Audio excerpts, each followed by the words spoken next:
Νομίζω εμείς πρέπει να σας κάνουμε τις ερωτήσεις. Ωραία, πάμε. Οκ. Πώς παίρνουν τους ρόλους. Μην αντιστραφούν οι ρόλοι γιατί ξαφνικά. Τους είχα. Αν γυρνούσατε το χρόνο πίσω, τι θα κάνετε διαφορετικά? Θα αλλάζετε κάτι. Θα έπαιρνα περισσότερο ρίσκο. Με την έννοια του ότι θα πήγαινα ίσως σε πιο μακρινές χώρες να δουλέψω. Αν υπήρχε μια καινούργια εταιρεία που ξεκινούσα από το 0, θα πήγαινα εκεί αντί να σκεφτώ να πάω στη μεγάλη εταιρεία με το μεγάλο brand κτλ. Επειδή όλα είναι μια εμπειρία στη ζωή και δεν έχεις και πολύ να ζήσεις, δηλαδή 10.000 μέρες είναι όλες και όλες. Οπότε make them count, όπως λένε και οι Άγγλοι. Κάνεις να σημαίνουν κάτι και δούλεψε. Πάρε περισσότερο ρίσκο, θα λέγω. Καλώς ήρθατε στην Άτρακτο, την εκπομπή Μεγάλα Πώς, Founders Edition, powered by Endeavor. Γεια σας. Καλησπέρα. Είμαι η Μέρη. Καλησπέρα. Και εγώ Μαχιλές. Ο Εμίλιος. Αλέξης. Χάρηκαμε. Ευχαριστούμε πολύ. Τι ακριβώς κάνει η εταιρεία σας? Οκ. Είμαστε μια ασφαλιστική εταιρεία. Τι κάνουμε? Ασφαλίζουμε ό,τι αντικείμενα μπορεί να φανταστείτε και όταν αυτά τα αντικείμενα σπάσουν, τρακάρουν, πλημμυρίσουν, κάνουν έκρηξη, σας τα πληρώνουμε. Okay. Άρα η δουλειά μας βασικά είναι να πληρώνουμε τα σπασμένα που κάνετε εσείς οι πελάτες μας. Αυτό κάνουμε. Πώς τη λένε την εταιρεία? Η εταιρεία λέγεται Ελλάς Direct. Μάλιστα. Που ήταν το πιο φθηνό URL που βρήκαμε με τον Εμίλιο όταν δεν ξεκινήσαμε. Πώς σας ήρθε η ιδέα? Βρήκαμε φθηνό URL. Στην εταιρεία σας πόσα άτομα είστε? Είμαστε τώρα 207 άτομα. Είναι γύρω στους 110 θα έλεγα στην Αθήνα και οι υπόλοιποι είναι στην Κύπρο, στη Λευκοσία. Άρα έχετε... Προβλήματα. Αυτό δεν το ρωτάω. Πώς θα διαχειρίζεστε όλα αυτά τα άτομα? Αυτό που είναι ενδιαφέρον στην εταιρεία μας είναι ότι έχεις όλο το φάσμα ανθρώπων. Καταρχήν, average ηλικία 29 χρονών. Έχουμε από 19 χρονών, νομίζω είναι η πιο μικρή μέσα στην εταιρεία, μέχρι τον Εμίλιο που είναι 50 κάτι. Είμαστε, εντάξει, νομίζω γενικά όλοι νέα παιδιά που είναι ξύπνοι, που έχουν πάθος, που θέλουν να αλλάξουν πράγματα. Οπότε σε αυτό είμαστε πολύ τυχεροί. Τώρα η κάθε ομάδα τρέχει από μόνη της. Ο ρόλος ο δικός μας είναι να λύνουμε προβλήματα και να βοηθούμε τους άλλους να κάνουν τη δουλειά τους. Πώς είστε σίγουροι ότι όλοι κάνουν αυτό που πρέπει να κάνουν? Δεν είμαστε. Νομίζω η λογική είναι ότι προσλαμβάνεις έξυπνους ανθρώπους που θέλουν να κάνουν το σωστό και τους εμπιστεύεσαι. Το να είσαι από πάνω τους και να τους λες ότι πρέπει να βλέπω τι κάνεις και να χτυπάς κάρτες και το να τ' άλλο κτλ. Δεν το πιστεύουμε. Αν πάρεις τους σωστούς ανθρώπους, τους εκπαιδεύσεις με τον σωστό τρόπο και τους αφήσεις να κάνουν αυτό που πρέπει να κάνουν, δεν χρειάζεται να τους επιβλέπεις με αυτή τη λογική. Ενδεχόμενα προβλήματα πώς θα αντιμετωπίζετε? Καταρχήν, Καθημερινά. έχουμε Ναι, σίγουρα. το 50% του χρόνου μας, που είναι αυτό που αλλάζει όσο μεγαλώνει μια εταιρεία, το 50% του χρόνου μας ασχολούμαστε με προβλήματα των ανθρώπων μας. Για να σου δώσω κάποια νούμερα να καταλάβεις, από τη μέρα που ξεκινήσαμε στην Ελλάς Direct γεννήθηκαν 34 παιδιά. Είχαμε γύρω στα 28 βαφτίσεις, 17 γάμους, 1-2 διαζύγια, το ζήσαμε όλο το πράγμα, έτσι. Οπότε, εντάξει, Έχετε δει όλα. οπότε μπορεί να σκεφτείς το range των προβλημάτων που έχουμε, έτσι. Ποια κριτήρια βλέπετε, τι χαρακτηριστικά ψάχνετε? Νομίζω έχουμε 3 βασικά κριτήρια που από την πρώτη μέρα νομίζω η Μιλία το είχαμε από την αρχή. Ψάχνουμε ανθρώπους που έχουν πάθος. Αυτό είναι σημαντικό. Δηλαδή να βλέπεις ότι έχουν το drive να δουλέψουν και έχουν και ενδιαφέρον τα δικά τους κτλ. Το δεύτερο, ξύπνοι άνθρωποι. Και δεν θα έλεγα έξυπνοι άνθρωποι, αλλά ξύπνοι. Αυτός μπορεί να είναι ακαδημαϊκά έξυπνος, μπορεί να είναι κάποιος που απλά είναι πολύ καλός στη δουλειά του και έχει μεράκι για αυτό που κάνει. Και το άλλο, επειδή στην Ελλάδα χρειαζόμαστε νομίζω αισιοδοξία, ιδίως όταν περνάς μια κρίση, είναι θετικοί άνθρωποι. Είναι οι άνθρωποι που θέλουν να αλλάξουν τον κόσμο. Αν γυρνούσατε το χρόνο πίσω, τι θα κάνετε διαφορετικά? Θα αλλάζετε κάτι? Θα έπαιρνα περισσότερο ρίσκο. Με την έννοια του ότι θα πήγαινα ίσως σε πιο μακρινές χώρες να δουλέψω. Αν υπήρχε μια καινούργια εταιρεία που ξεκινούσα από το 0, θα πήγαινα εκεί αντί να σκεφτώ να πάω στη μεγάλη εταιρεία με το μεγάλο brand κτλ. Επειδή όλα είναι μια εμπειρία στη ζωή και δεν έχεις και πολύ να ζήσεις, δηλαδή 10.000 μέρες είναι όλες και όλες. Οπότε make them count, όπως λένε και οι Άγγλοι. Κάνεις να σημαίνουν κάτι και δούλεψε. Πάρε περισσότερο ρίσκο, θα λέγω. Έχετε ερωτευτεί ποτέ? Απαντάς εσύ τώρα. Το γράφει. Ναι. Και νομίζω σε διαφορετικές φάσεις ερωτεύεσαι διαφορετικά. Ναι, και πιστεύω είναι ωραίο πράγμα να ρωτήσει κάποιος. Και επίσης είναι ωραίο πράγμα να ρωτήσει κάποιος και να παραμένει σε αυτό το concept του έρωτα. έχοντας αλλάξει και σαν άνθρωπος. Αυτό είναι το δύσκολο. Καμιά φορά, επειδή αλλάζει σαν άνθρωπος και νομίζω αλλάζει, αλλιώς θα ρωτηθεί στα 18, αλλιώς στα 25, αλλιώς στα 35. Και θα αφήσεις τον εαυτό σου να αλλάξει και μέσα με αυτόν τον άνθρωπο που θα ερωτευτείς, να μπορείς να το κρατήσεις αυτό το πράγμα με οποιοδήποτε τρόπο σημαίνει. Όταν ήσασταν μικροί, ο μικρός Αλέξης, ο μικρός Εμίλιος, τι θέλανε να γίνουν όταν μεγαλώσουν? Πέρασα από όλα τα στάδια. Στα 5 μου ασφαλιστής. Στα 5 ήθελα να δουλεύω σε βενζινάδικο. Μετά ήθελα να γίνω ηθοποιός.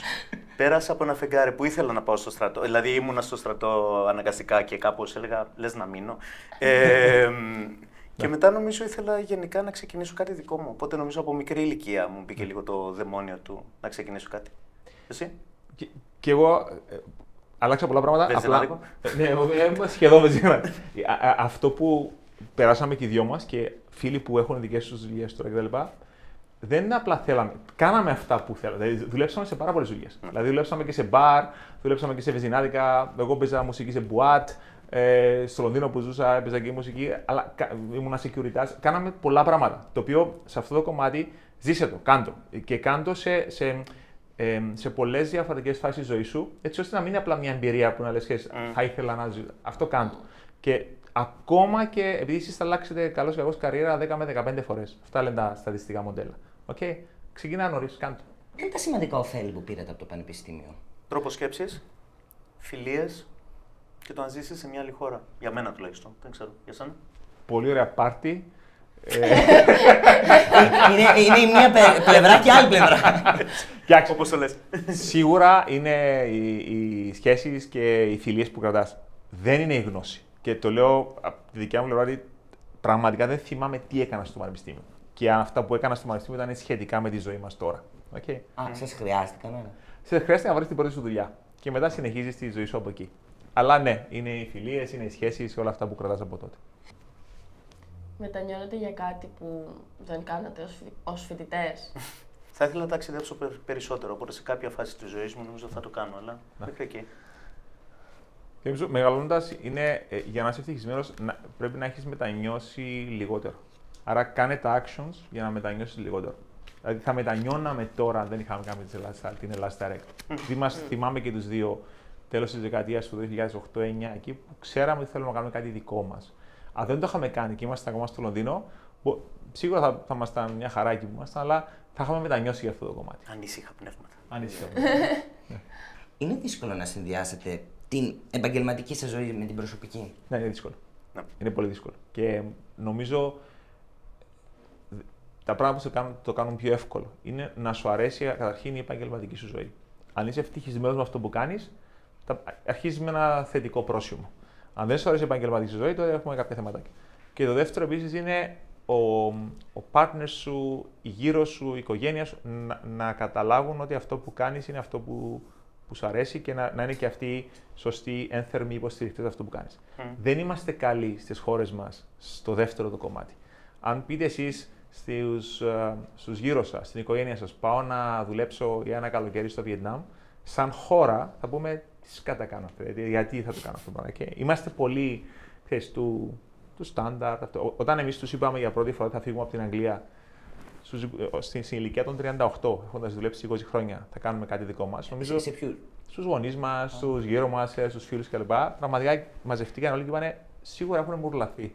Πότε σκέφτεστε ότι θα έχετε πετύχει και ίσως θα πρέπει να σταματήσετε, αλλά όπως είπατε δεν θέλετε να σταματήσετε? Πραγματικά ποτέ κάποιος ο οποίος κάνει πράξη στη ζωή του δεν το πιστεύει αυτό. Ότι πέτυχε. Καταρχήν είμαστε όλοι ανασφαλείς. Όλοι αυτό που λέμε overachievers, αυτοί είναι όλοι ανασφαλείς. Όλοι. Σου λέει ότι δεν έχω κάνει αρκετά. Δηλαδή τον Elon Musk, αν τον φέρει εδώ, σου πει δεν έχω τελειώσει. Τώρα αρχίζω. Οι φίλοι σας καταλαβαίνουν τη δουλειά σας? Γενικά σας καταλαβαίνουν? Νομίζω πως ναι, ιδίως αυτοί που έχουν ξεκινήσει η δικιά τους εταιρεία, νομίζω πως ναι. Οι άλλοι δεν είναι φίλοι μας. Γενικά νιώθετε μοναξιά? Πώς τα πάτε με τη μοναξιά βασικά? Ναι. Και πώς την αισθάνεστε εσείς? Νομίζω. Παρόλο που έχετε την οικογένεια, τους φίλους σας, τα πάντα. Πολύ καλή ερώτηση. Νομίζω αυτό που πας να κάνεις στην αρχή, όταν πας να κάνεις κάτι διαφορετικό, είναι μοναχικό. Επειδή κάνεις κάτι το οποίο είναι τελείως διαφορετικό από αυτό που κάνουν οι υπόλοιποι. Και ειδικά όταν αυτό που κάνεις είναι εκτός της περπατημένης. Okay? Ναι. Μετά όμως, έχουμε ένα καλό σαν κουλτούρα, το αγκαλιάζουμε. Δηλαδή, αυτό λέγαμε τα παιδιά με το Endeavor πιο πριν, ότι πριν 10 χρόνια ήμασταν η πρώτη εταιρεία που μπήκε στο Endeavor. Δεν υπήρχε κατανόηση τι είναι επιχειρηματικότητα στην Ελλάδα. Μετά από 10 χρόνια είναι cool. Οπότε καμιά φορά είναι να μπορείς να πάρεις αυτή τη μοναξιά που είναι μια μικρή περίοδος. 1-2 χρόνια να πεις: OK, παιδιά, θα έρθουν και άλλοι, θα γίνει της μόδας. Καλά, όταν ξεκινήσαμε, νομίζω ήταν το να ξεκινήσει κάτι από το μηδέν είναι γενικά δύσκολο. Δεν ξέρεις πού πας, δεν ξέρεις πώς θα σου βγει, αν θα σου βγει κτλ. Το ότι είμαστε δύο σίγουρα βοηθάει. Επειδή στις καλές στιγμές είστε δύο, you celebrate together, στις κακές στιγμές στηρίζεται ο ένας τον άλλο. Κλαίει ο ένας τον άλλο κτλ. Οπότε νομίζω αυτό βοήθησε. Αλλά γενικά νιώθεις μοναξιά, νομίζω, όταν ξεκινάς κάτι από το μηδέν και είναι εντάξει, ναι, το συνηθίζεις. Τι είναι για σας επιτυχία? Η επιτυχία είναι η καθημερινότητα σου. Κάθε μέρα βάζεις μικρά targets. Η επιτυχία ήταν να ξεκινήσουμε Ρουμανία πριν ένα μήνα. Αυτό η επιτυχία είναι να τελειώσει το πάρτι του γραφείου μας σε μια εβδομάδα. Επιτυχία είναι το Γενάρη να μπούμε σε μια άλλη χώρα. Και βάζεις αυτούς τους στόχους στην καθημερινότητα χωρίς να σε αγχώνει αυτό που Αλέξης πριν, ότι θα είμαστε σε 6-7 χρόνια down the road. Και νομίζω μέσα από την εμπειρία μαθαίνεις ότι θα φτάσεις εκεί έχοντας κάνει αυτά το. Είναι σαν να κάνεις δίαιτα. Θα το κάνω, δεν είναι η δίαιτα είναι μια μέρα, είναι κάθε μέρα. Okay? Αλλά ξέρω ότι θα φτάσω εκεί, επειδή το έχω ξανακάνει τόσες πολλές φορές στη ζωή μου και θα είμαι εκεί. Νομίζω όμως είναι και κάτι άλλο, τουλάχιστον για μένα. Θα ήθελα να δω σε 20-30 χρόνια ότι οι άνθρωποι που δούλεψαν μαζί μας στην Ελλάσδαρε και συνεργάστηκαν μαζί μας, κάπως τους έχει αλλάξει λίγο η ζωή, επειδή ήταν στην Ελλάσδαρε. Δηλαδή ότι έχουν κερδίσει κάτι, ξεκίνησαν δικιά τους εταιρεία, ότι πήγαν, δούλεψαν στο εξωτερικό και κάτι, βλέποντας αυτή πίσω τη ζωή τους, τι είναι αυτό που πήγε καλά και τι όχι, και οι μέντορες που λέγαμε πριν κτλ. Ότι κάπου η επαφή που είχαν με την Ελλάσδαρε, ότι τους έχει στιγματίσει με θετικό τρόπο. Οπότε αυτό θα έλεγα ότι για μένα τουλάχιστον είναι επιτυχία. Και η ευτυχία? Μπορείς να κατασκευάσεις ευτυχία. Μπορείς να την κατασκευάσεις. Μπορείς να είσαι happy με καθημερινά πράγματα. Okay? Και να είσαι happy με αυτά που κάνεις. Το να βάζεις στόχους και να λες θα είμαι ευτυχισμένος όταν βγάλω 1 εκατομμύριο ή όταν γίνω unicorn κτλ. Αυτό δεν είναι ευτυχία. Και νομίζω όταν καταφέρεις δεν είναι εύκολο. Όταν καταφέρεις να κατασκευάσεις τη δικιά σου ευτυχία γύρω από τους δικούς σου ορισμούς, τότε είσαι πραγματικά ευτυχισμένος. Και βλέπουμε κόσμο γύρω μας ο οποίος έχει μετακομίσει από αυτό το υλικό. Επειδή και εμείς όταν ήμασταν στη Wall Street, εκεί δουλεύαμε. Και λέγαμε ευτυχία είναι όταν πάρω ένα Ferrari. Περάσαμε και εμείς στη φάση. Δεν είναι ότι ξέρεις, γεννηθήκαμε φιλοσοφημένοι. Συνδέεται την επιτυχία με την ευτυχία? Γύρισε την ερώτηση ανάποδα. Για να είσαι ευτυχισμένος, τι επιτυχία θες. Okay. Ναι, οκ. Τέλεια. Σας ευχαριστούμε πάρα πολύ. Ήταν όλα υπέροχα. Εμείς ευχαριστούμε, παιδιά. Να είστε καλά, παιδιά. Ευχαριστώ πάρα πολύ. Γεια σας. Να είστε καλά.